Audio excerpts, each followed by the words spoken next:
President Donald Trump is feeling a little salty after a publication called for his impeachment and removal from office. So now there's a scathing editorial that came out, and it was written by a man named Mark Galley. Now he's the editor in chief of a magazine, and he basically stressed how President Trump should be removed because he had abused his office. In fact, he said, "We believe the impeachment hearings have made it absolutely clear in a way that the Mueller investigation did not, that President Trump has abused his authority for personal gain and betrayed his constitutional oath." Now, again, this did not sit well with the president, who went on an angry Twitter rant against the very liberal publication called Christianity Today. Wait, Christianity Today. All right, so now that's important. And again, I made a little bit of a joke here. But look, this self-described evangelical publication was created by the late Reverend Billy Graham. Okay. So now that's interesting. But here's what Trump says about this, right? And I give you that for context into what he's going to call it. Quote, "A far-left magazine, or very progressive, as some would call it, which has been doing poorly and hasn't been involved with the Billy Graham family for many years. Christianity Today knows nothing about reading a perfect transcript of a routine phone call and would rather have a radical left non-believer who wants to take your religion and your guns than Donald Trump is your president. No president has done more for the evangelical community, and it's not even close." He added finally, "You'll not get anything from those Dems on stage. I won't be reading E.T. again." E.T.? E.T.? I'm sure Entertainment Tonight is very upset at this right now, at this news, especially since they had nothing to do with this op-ed, by the way. First, okay, so obviously this is chock full of misinformation as usual. For one, nobody on the left wants to take your guns or your religion. Complete fabrication on the side of the president, right? Yes, do we want gun regulation? Yes. We do want some common sense gun regulation. As far as religion goes, nobody on the left cares about your religion. In fact, we tend to treat religion like it's a penis. You got one, it's fine to be proud of it.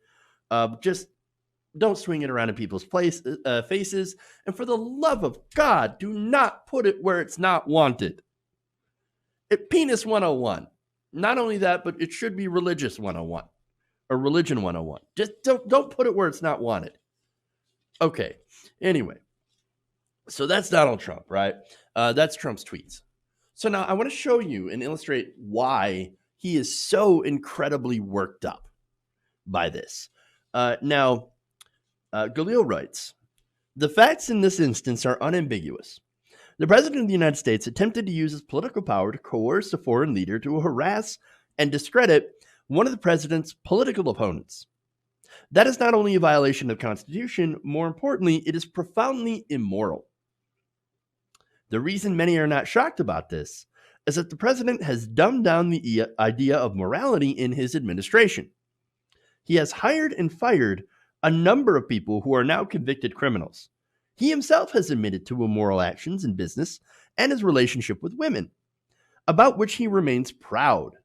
His Twitter feed alone, with its habitual string of mischaracterizations, lies, and slanders, is a near perfect example of a human being who is morally lost and confused." Wow. Damn. More. "The impeachment hearings have illuminated the president's moral deficiencies for all to see." So now, look, let me point out, these guys are not progressive. They're religious. They're evangelicals. And they say we're trying to remain centrist, right? Centrism is basically right-wing. They're right-wing Christians. So I don't agree with a lot of what they say, or what they believe in, I should say. But I agree with what this guy's saying. And to be fair, they have criticized Donald Trump before, but this is a big step because now the board, not just this writer, but the board came to the decision, the editorial board, to call for his removal.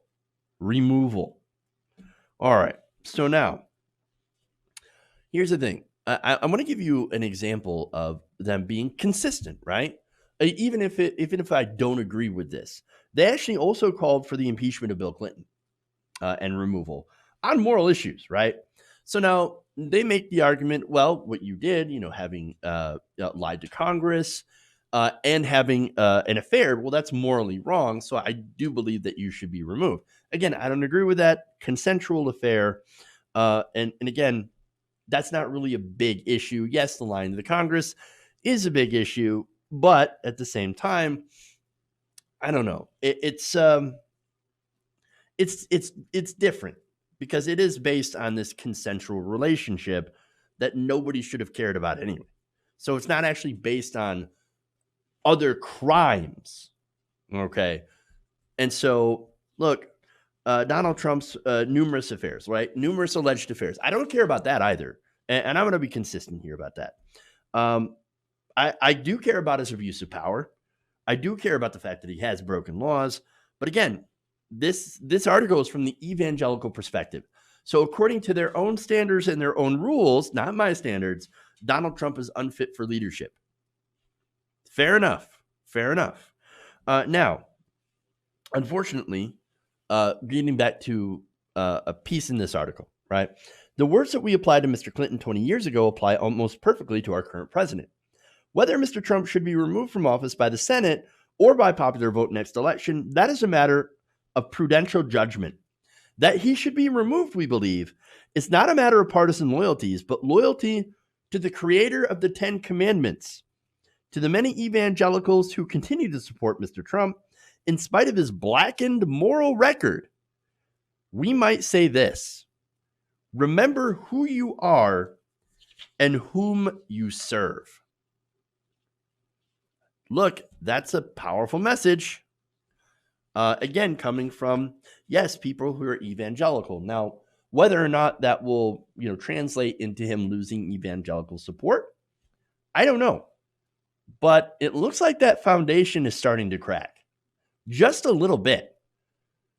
I think he has got 87% of evangelicals, won the election with about 94% of evangelicals. So really, that is I believe that is his biggest base of support. And if that's starting to crack, well, then he might be in big trouble. Hey guys, hopefully you enjoyed that free video. Now I'm going to have to ask you a favor. Between the demonetization and the YouTube algorithm messing around with view counts, etc., we're having a hard time adjusting to the new YouTube reality, which is where you guys come in. See, we have a Patreon, patreon.com/TYTNation, set up to help us rely on you guys, the viewers, instead of big corporate ads. Look, you know the show. You know how I'm not in favor of big corporations anyway. So help us transition away from relying on the ad model to pay the bills and sign up to be a patron, patreon.com/TYTNation. That goes a long way to help us keep the lights on. And you guys will know that you're supporting independent progressive media.